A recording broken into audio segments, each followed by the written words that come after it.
तुम्हाला विश्वास बसणार नाही, पण हे आहेत नो मैदा, नो सोडा, नो बेकिंग पावडर बिस्किट. हे चवीला तर एकदम टेस्टी आहेतच, पण त्याचबरोबर हेल्दी हे. अगदी 20 मिनिटांमध्ये बनवून होतात हे बिस्किट. तर सर्वात आधी यासाठी मी ते घेत आहे रवा. तर तुम्ही कोणताही रवा घेऊ शकता, बारीक किंवा मोठा. तर इथे मी अर्धा कप रवा घेतलेला आहे. त्याचबरोबर इथे मी घेत आहे अर्धा कप साखर. त्याचबरोबर यामध्ये घालून घेऊया 2 हिरवी इलायची. इलायची घालून झाल्यानंतर हे आपल्याला मिक्सरला बारीक अशी याची पावडर करून घ्यायची आहे. एकदम बारीक अशी करायची आहे. हे पहा, तुम्ही पाहू शकता अगदी या पद्धतीने. यानंतर आपण हे एका भांड्यामध्ये काढून घेऊया आणि त्यामध्ये घालूया 1 कप गव्हाचे पीठ. त्याचबरोबर यामध्ये घालूया 2 चमचे तूप.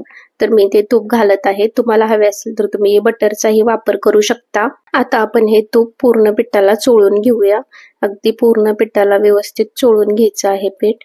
त्याच्याने आपले बिस्किट हे एकदम खुसखुशीत होतील. तर इथे तूप हे मी सर्व पिठाला व्यवस्थित चोळून घेतलेलं आहे.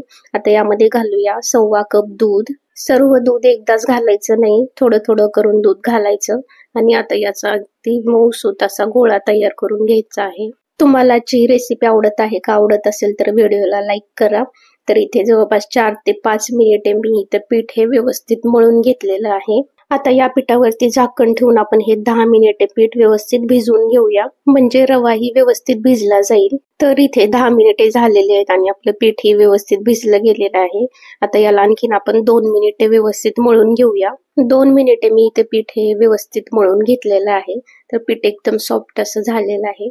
आता याचे आपण बिस्किट बनवून घेऊया. तुम्हाला हव्या त्या साईज मध्ये, हव्या त्या शेप मध्ये तुम्ही बिस्किट बनवू शकता. बिस्किट बनवण्यासाठी मी इथे झाड्याचा वापर करत आहे, त्यामुळे बिस्किटला छान अशी डिझाईन येईल आणि मुलांना खायलाही ते खूप आवडेल. तर इथे मी हलक्या हाताने हे दाबलेलं आहे. तर तुम्ही पाहू शकता अतिशय सुंदर अशी डिझाईन ही झालेली आहे. याच पद्धतीने मी ते सर्व बिस्किट हे बनवून घेत आहे. त्याचबरोबर काही बिस्किट मी हे वेगळ्या डिझाईन मध्ये केलेले आहे. जो झाऱ्याचा सेंटरचा पार्ट आहे ना, त्यावरती मी हलक्या हाताने दाबलेला आहे. मस्त अशी डिझाईन झालेली आहे. तर इथे सर्व बिस्किट हे माझे बनवून झालेले आहेत. आता हे आपण डीप फ्राय करून घेऊया. त्यासाठी मी इथे कढईमध्ये तेल गरम करून घेतलेलं आहे. आता याच्यामध्ये आपण मावतील तेवढे बिस्किट घालून घेऊया. बिस्किट तळत असताना गॅस हा एकदम मंद आचेवरती ठेवायचा आहे. तर इथे जवळपास 4 ते 5 बिस्किटे मी हे एकदाच घालून घेतलेले आहेत. मंद गॅस ठेवून आपल्याला हे बिस्किटे दोन्ही साईडनी अगदी खरपूस होईपर्यंत फ्राय करून घ्यायचे आहेत.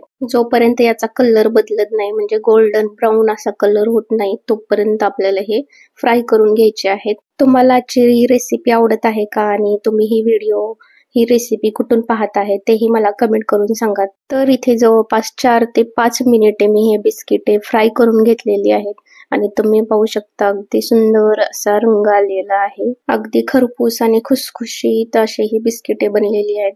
तुम्ही एकदा नक्की ट्राय करा, एकदम हेल्दी आहेत. याच पद्धतीने मी ते सर्व बिस्किटे ही फ्राय करून घेतलेली आहेत. अतिशय खुसखुशीत असे बिस्किटे बनलेली आहेत. रेसिपी आवडली असेल तर व्हिडिओला लाईक करा, शेअर करा आणि चॅनलला सबस्क्राईब करायला विसरू नका. तसेच आपला इंस्टाग्राम आणि फेसबुक पेजलाही फॉलो करा.